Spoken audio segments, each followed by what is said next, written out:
Facebook প্ল্যাটফর্মে আমরা যারা নতুন আছি তাদের জন্য এই ভিডিওটা। নতুন অবস্থা আমরা নতুন পুরাতন সবাই লাইভে থাকা লাগবে। মূলত আজকে আমি লাইভ নিয়ে কথা বলবো যে লাইভে থাকলে কি উপকার হয় এই বিষয় নিয়ে কথা বলবো।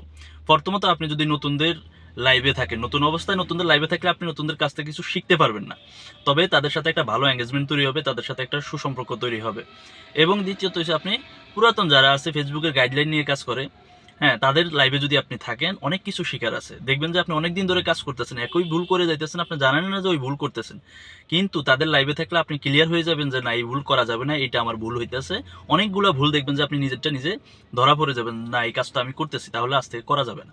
এবং পুরাতন যারা আছে ফেসবুকের গাইডলাইন নিয়ে কাজ করে, তারা কিন্তু সবসময় লাইভে আসলে এই বিষয়গুলো নিয়ে কিন্তু আলোচনা করে। ঠিক আছে, যে কীভাবে ভিডিও আপলোড করলে ভালো একটা ভিউ আসবে, কোন টাইমে ভিডিও আপলোড করলে ভালো একটা ভিউ আসবে, কীভাবে হ্যাশট্যাগ ব্যবহার করা যায়, হ্যাঁ, কিভাবে আপনার ফেসটা আস্তে আস্তে ফর ইউতে নেবেন, এই জিনিসগুলো তারা আলোচনা করে। এবং আপনি ওখানে আপনার যদি কোনো সমস্যা থাকে, আপনি ওখানে কমেন্ট করে জানতে পারেন যে ভাইয়া আমার এই সমস্যাটা। 10টা কমেন্ট করলেন, 20টা কমেন্ট করলেন, একটা না একটা তার চোখে পড়বেই। ঠিক আছে, তো পড়লে কি হলো, সে আপনার কমেন্টটা পড়ে যদি আপনার সমস্যাটা বলে যে হ্যাঁ আপনার এই সমস্যা, আপনি এটা এইভাবে কাজ করেন, তাহলে এটা ঠিক হয়ে যাবে। ঠিক আছে, আর যদি আপনি পেজ একটা খুলে আপনার মতো ভিডিও আপলোড দিতে থাকলেন, কারো লাইভে থাকলেন না, কিছু শেখার চেষ্টা করলেন না, দেখা যাবে এমন একটা সময় আসবে, এমন একটা জায়গায় যায় আপনি বুঝতে পারবেন যে এই ভুলটা তো আমি বিগত এই কত বছর করে আসছি, এই জন্য আমার ফেসটা পরে হতে যাচ্ছে না। দেখা যাবে কষ্ট করবেন, আপনার কষ্টের ফলটা আপনি পাবেন না। এমন একটা সময় যায় শুধু আফসোস করবেন, দেখা যাবে ওই জায়গা থেকে আপনি ফিরেও আসতে পারবেন না, কাজ করার আগ্রহ হারিয়ে ফেলবেন। যেমনটা আমার ক্ষেত্রে হয়েছে।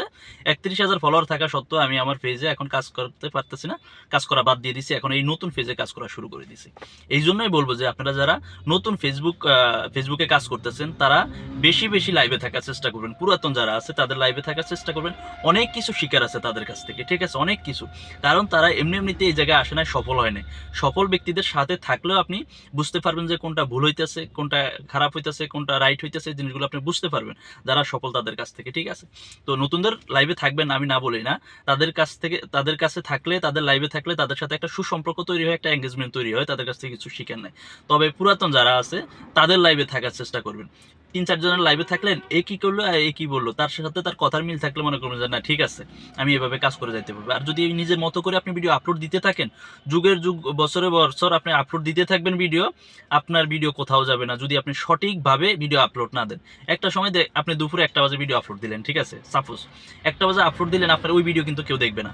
ওই পুরাতন যারা আছে তারাই বলবে যে আপনি এই টাইমে একটা না, আপনি 3টা আপলোড দেন বা 4টা আপলোড দেন, তখন মানুষ খাওয়া দাওয়া করে রেস্টে যায়। হ্যাঁ, তার কথা কিন্তু মিল আছে। এই জন্য আপনি পুরাতনদের লাইভে থাকলে এই একটা জিনিসে আপনার লাভ হবে যে আপনি শিখতে পারবেন অনেক কিছু, যে কোন টাইমে কি করা লাগবে না করা লাগবে।